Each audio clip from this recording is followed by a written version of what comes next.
अपना राजा जी के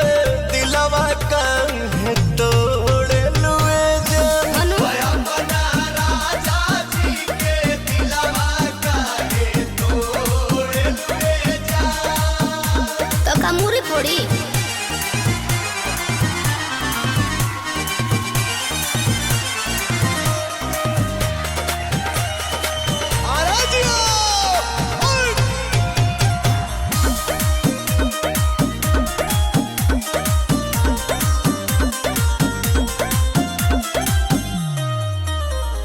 सूट लेके आई कि किन दी साड़ी चलो बैठा चालू कर देनी गाड़ी हो कर देनी गाड़ी हाँ तो सुनो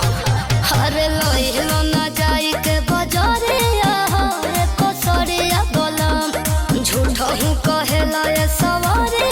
हो हमर परिया बोलम मलकिनी हो काओ मोथ बनाया चारा ओढ़ेलुए जान माथा बनाया चारा ओढ़ेलुए जान